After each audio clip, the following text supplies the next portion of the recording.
बिस्मिल्लाहिर्रहमानिर्रहीम। आज का जो हमारा टॉपिक है वो है रिलेशंस पार्ट वन इसलिए का है क्योंकि रिलेशन के कुछ और भी कॉन्सेप्ट्स हैं जो हम पार्ट वन और टू में सीखेंगे।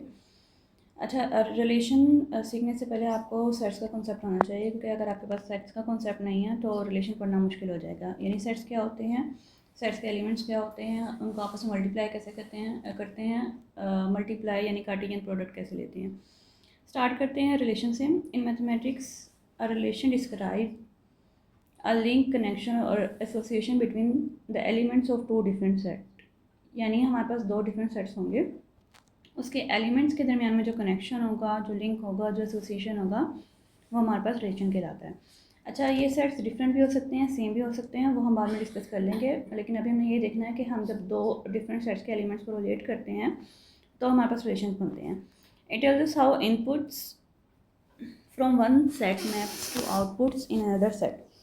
यानी जो पहला सेट है वो इनपुट के तौर पर ट्रीट होगा और जो दूसरा सेट है वो हमारे पास आउटपुट के तौर पर ट्रीट होगा। अब रिलेशन में हमने क्या करना है, हमने इनपुट को आउटपुट से मैप करवाना है। अब रिलेशन पढ़ने से पहले मैंने आपको कहा था कि सेट्स का कंसेप्ट होना ज़रूरी है। तो वो कौन सा कंसेप्ट है, इसमें ऑर्डर पेयर का कंसेप्ट आता है। ऑर्डर पेयर क्या होते हैं? ऑर्डर पेयर को हम इस तरह से लिखते हैं एक्स वाई। एक्स जो है ये एलिमेंट है फर्स्ट सेट का और जो वाई है वो एलिमेंट है सेकेंड सेट का। हमने इन दोनों को कॉमा से सेपरेट करना है और इसको सर्कल ब्रैकेट में लिखना है, तो हमारे पास एक ऑर्डर पेयर बन जाएगा।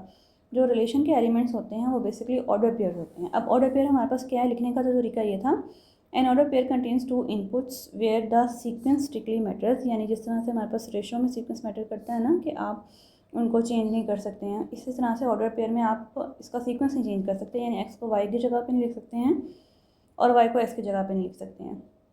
अब जब ऑर्डर पेयर हमारे पास बन गए हैं तो इसके ऊपर हम रिलेशन को डिफाइन करते हैं। A relation is simply any selection of ordered pairs picked out from a full cartesian multiplication cross over A cross B. यानी हमारे पास दो सेट से एक सेट था ए और दूसरा सेट बी। हमने क्या किया है, हमने इन दोनों सेट को आपस में मल्टीप्लाई करवा दिया और इससे जो हमारे पास ऑर्डर पेयर जनरेट हुए हैं उसमें से हमने कुछ ऑर्डर पेयर को सिलेक्ट कर दिया है। वो जो हमने ऑर्डर पेयर सिलेक्ट किए हैं उसको जब हम सेट्स में लिखेंगे तो हमारे पास रिलेशन बन जाएंगे। जो पहला एलिमेंट होता है ना वो इनपुट होता है, ठीक है, ऑर्डर पेयर में, ये मैंने आपको पहले भी बता दिया। और जो सेकंड एलिमेंट होता है वो आउटपुट होता है। अब हम एग्जांपल करेंगे तो फर्दर क्लियर हो जाएगा। एग्जांपल हमारे पास क्या है, let A contains two elements 1 and 2 and B contains two element 3 and 4। दो सेट्स हमने लिए हैं। सेट ए में दो एलिमेंट है 1 and 2 और सेट बी में है 3 और 4। पहले तो हम इनको मल्टीप्लाई करेंगे ना। मल्टीप्लाई कैसे करना है कि 1 को आपने 3 से मैप करना है, फिर आपने 1 को 4 के साथ मैप करना है, फिर 2 को 3 से मैप करना है और 2 को 4 से मैप करना है। तो हमारे पास ये 4 ऑर्डर पेयर जनरेट हो गए हैं। अब इसमें से कोई भी अगर हम सपोज एक भी ऑर्डर पेयर उठा लेते हैं तो हमारे पास वो रिलेशन बन जाएगा। नीचे जो हमारे पास रिलेशन बनाया हुआ है उसमें फर्स्ट एलिमेंट को पिक किया हुआ है और लास्ट एलिमेंट को पिक किया हुआ है। तो इस तरह से हमारे पास एक रिलेशन बन गया है जिसको हमने आर का नाम दे दिया। ज़रूरी नहीं है कि एक रिलेशन हो, हम इसके मल्टीपल रिलेशन बना सकते हैं और उनके रिलेशन की जो तादाद है वो भी हम चेक कर सकते हैं। अच्छा, सेट्स को लिखने का एक तरीका तो वो था ना कि रिलेशन को लिखने का एक तरीका तो ये था कि हमने इसको सेट्स के फॉर्म में लिख दिया। रिलेशन को डिस्क्राइब करने का एक और भी मेथड है जिसको हम एरो डायग्राम कहते हैं। अब एरो डायग्राम क्या है? An arrow diagram is a clean visual way to display a relation mapping. It uses vertical ovals. अच्छा, इसमें ना वो स्क्वायर बने हुए थे, उसको आप ओवल में चेंज कर लें, इससे कोई फ़र्क नहीं पड़ता। It uses vertical ovals to represent sets and straight forward arrows to trace connection from inputs to outputs. यानी जो पहला सेट है उसके लिए भी अपने एक ओवल शेप बना लेनी है और दूसरे सेट के लिए भी ओवल शेप बना देनी है। उसके जो एलिमेंट्स हैं उसको आपस में जो अपने कनेक्ट करना है तो एरो के ज़रिए से करना है। अब एरो क्या डिस्क्राइब करेगा? जो एरो की टेल है वो रिप्रेजेंट करेगी इनपुट को जो कि सेट ए है, और जो उसका हेड है वो आउटपुट को डिस्क्राइब करेगा जो कि सेट बी है। इस तरह से हमारे पास जो एक एरो है वो एक ऑर्डर पेयर को डिस्क्राइब करता है। फिर एरो डायग्राम से हम कॉन्सेप्ट पढ़ेंगे डोमेन, कोडोमेन और रेंज का। अच्छा, इसमें जो सबसे इजी वाला कॉन्सेप्ट है ना वो कोडोमेन का है। कोडोमेन क्या होती है कि जो दो सेट्स हैं ना आपके, सेट ए और सेट बी, जो सेट बी पूरा का पूरा होता है ना वो हमारे पास कोडोमेन होता है। जो न्यू कॉन्सेप्ट है या जो थोड़ा सा डिफरेंट कॉन्सेप्ट है वो है डोमेन का और रेंज का। अब हमारे पास एक एरो डायग्राम है। सेट ए में है 3 एलिमेंट 1, 2 एंड 3, और सेट बी में भी 3 एलिमेंट हैं जो कि है 5, 6 एंड 7। अब कोडोमेन तो हमें पता चल गया ना कि जो सेट बी है वो हमारे पास क्या है, कोडोमेन है, जो कि है 5, 6 एंड 7। डोमेन क्या है? डोमेन हमारे पास जो इनपुट है, इनपुट का कैसे पता चलेगा? जहाँ पे एरोज़ हैं, एरोज़ की जो टेल है वो हमारे पास इनपुट है। तो इनपुट हमारे पास क्या है, 1 एंड 2, और आउटपुट हमारे पास क्या है, 5 एंड 7। जो हमारे पास इनपुट है वो डोमेन कहलाएगी, और जो हमारे पास आउटपुट है वो हमारे पास रेंज कहलाएगी। बाकी इसमें 3 काउंट नहीं होगा क्योंकि 3 के साथ कोई एरो नहीं बना हुआ। इसमें 6 काउंट नहीं होगा क्योंकि इसके साथ भी कोई एरो नहीं है। तो 3 भी नहीं रिलेशन में आएगा और ना 6 आएगा। 3 एलिमेंट है सेट ए का और 6 एलिमेंट है सेट बी का, लेकिन क्योंकि उनके साथ कोई एरो नहीं लगा तो हमारे पास रिलेशन में काउंट नहीं होंगे। तो हमारे पास जो 3 मेन कॉन्सेप्ट है, डोमेन, कोडोमेन और रेंज, ये तीनों कनेक्ट करते हैं सेट ए और बी के साथ। बस थोड़ा सा डिफरेंस है कि डोमेन इनपुट है, कोडोमेन सेट बी पूरा का पूरा है, और जो रेंज है हमारे पास वो आउटपुट है। नेक्स्ट हमारे पास कॉन्सेप्ट्स हैं टाइप्स ऑफ रिलेशंस के। अच्छा, रिलेशन की काफ़ी सारी टाइप्स है, जो बेसिक 3 टाइप्स हैं वो हम डिस्कस करेंगे और उसको हम एरो डायग्राम से स्टडी करेंगे। अच्छा, एरो डायग्राम किस तरह से बनेगी? रिफ्लेक्सिव रिलेशन हमारे पास क्या है? रिफ्लेक्सिव रिलेशन एक ऐसा रिलेशन है जिसमें हर एलिमेंट, मतलब कोई एक दो की बात नहीं करें, उसमें जितने भी एलिमेंट्स होंगे वो अपने आप पे ही मैप करें। यानी अगर हम एरो डायग्राम उसकी बनाएंगे तो अगर एक एरो स्टार्ट हुआ ए से तो वो दोबारा ए पे ही मैप करेगा। हमारे पास एक स्ट्रेट लाइन की बजाय मतलब एक लूप बन जाएगा। और अगर हम मैथमेटिकल डेफिनेशन देखें तो ऑर्डर पे जो हमारे पास बनेगा ना वो सेम ही होगा, इनपुट आउटपुट सेम होगी। मैंने बताया था कि वो दोनों सेट्स का डिफरेंट होना ज़रूरी नहीं है। अगर हम सेट ए और मतलब पहला सेट और दूसरा सेट सेम ले लें, दोनों सेट सेम हो तो हमारे पास रिफ्लेक्सिव रिलेशन बन जाता है। इसमें हर एक एलिमेंट अपने आप पे मैप करेगा। या इस तरह से आप कह सकते हैं कि इनपुट और आउटपुट सेम होगी। सिमेट्रिक रिलेशन क्या है? इसमें सिमेट्रिक में ज़रूरी है कि अगर कोई एक एलिमेंट दूसरे से मैप कर रहा है तो जो दूसरा एलिमेंट है वो भी पहले पे मैप करना चाहिए। यानी अगर एक एरो जाएगा ए से बी की तरफ तो बी से ए की तरफ भी जाना चाहिए। मैथमेटिकली हम इसको लिख सकते हैं कि अगर ए मैप कर रहा है बी से तो बी भी ए से मैप करना चाहिए, यानी ए बी और बी ए दोनों उस रिलेशन में होने चाहिए। ट्रांजिटिव की बात करते हैं। ट्रांजिटिव में हमारे पास हम 3 एलिमेंट्स को डिस्कस करेंगे। इसमें क्या करेगा, पहला जो एलिमेंट है वो दूसरे से रिलेट करेगा, ठीक है। अगर पहला एलिमेंट दूसरे से रिलेट करता है और दूसरा तीसरे से रिलेट करता है तो ज़रूरी है कि पहला जो एलिमेंट है वो तीसरे से रिलेट करे। मैथमेटिकली या इसको ऑर्डर पेयर में देखें, अगर ए बी हमारे पास रिलेशन में है और बी सी भी रिलेशन में है तो हमारे पास ए सी भी रिलेशन में होना चाहिए। अब हमारे पास रिफ्लेक्सिव, सिमेट्रिक और ट्रांजिटिव की डेफिनेशन तो हो गई।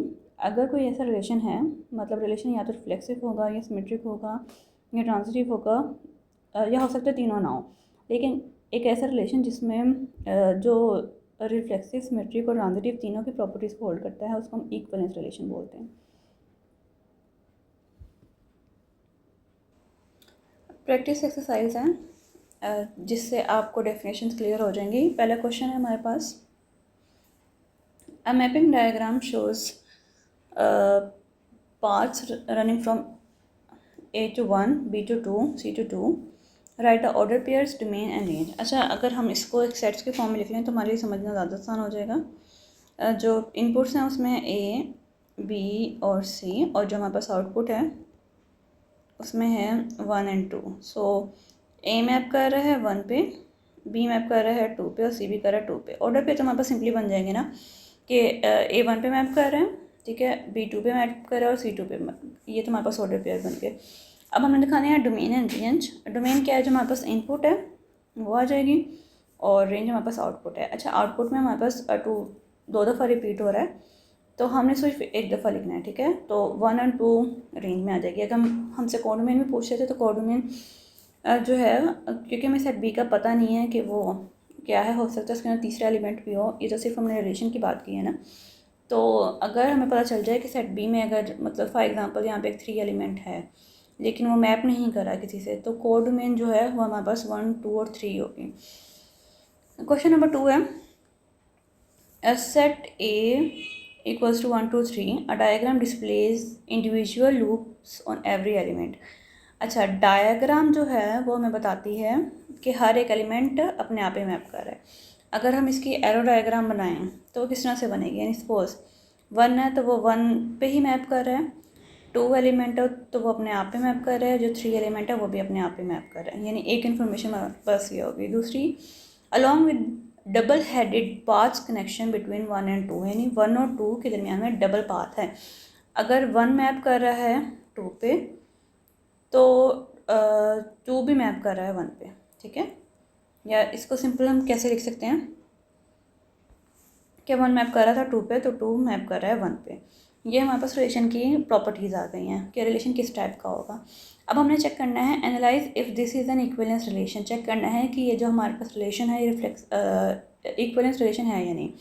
इक्विवेलेंस रिलेशन के लिए हमारे पास 3 प्रॉपर्टीज़ होनी चाहिए, एक रिफ्लेक्सिव, सिमेट्रिक और ट्रांजिटिव। रिफ्लेक्सिव क्या है कि हर एक एलिमेंट अपने आप पे मैप करना चाहिए, वो तो मतलब डेफिनेशन से हमें पता चल गया था।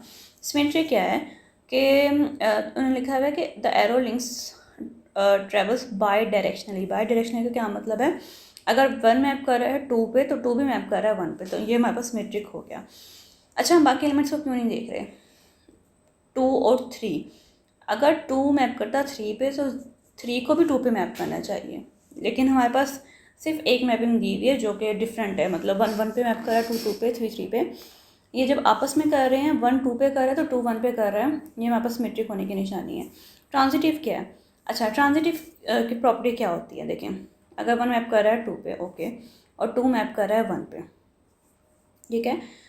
ट्रांजिटिव ये था कि अगर 1 मैप करे 2 पे और 2 मैप करे 1 पे तो 1 1 पे भी मैप करना चाहिए, जो कि ऑलरेडी उन्होंने बताया हुआ है कि 1 1 पे मैप कर रहा है।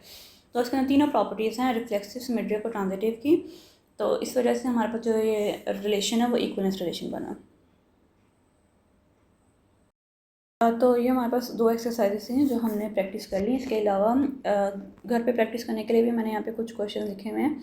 ज़रूरी नहीं है कि आप इनसे प्रैक्टिस करें, आप अपने किसी भी बुक को फॉलो कर सकते हैं, क्योंकि आपने ये सारे कंसेप्ट सीख लिए हैं तो आपके लिए क्वेश्चन अटैम्प्ट करना मुश्किल नहीं है। ये टॉपिक एंड नहीं हुआ है, इसके ऊपर एक और वीडियो बनेगी जिसमें जो रिलेशन के बाकी कॉन्सेप्ट्स हैं उसके बारे में बताऊँगी। अभी के लिए इतना काफ़ी है। कभी भी एक टॉपिक से रेलिवेंट कोई भी एक बुक पर डिपेंड ना करें, हमेशा बस टॉपिक के कॉन्सेप्ट्स को सीखें, उसके बाद फिर किसी भी बुक से या नेट से आप क्वेश्चन लें और उनको प्रैक्टिस करें। अगर आपको बेसिक कॉन्सेप्ट आते हैं तो आपके लिए क्वेश्चन अटैम्प्ट करना बहुत आसान काम है। आज के लिए इतना ही, बाकी इंशाल्लाह हम नेक्स्ट वीडियो में इसके कॉन्सेप्ट पढ़ेंगे। अल्लाह हाफ़िज़।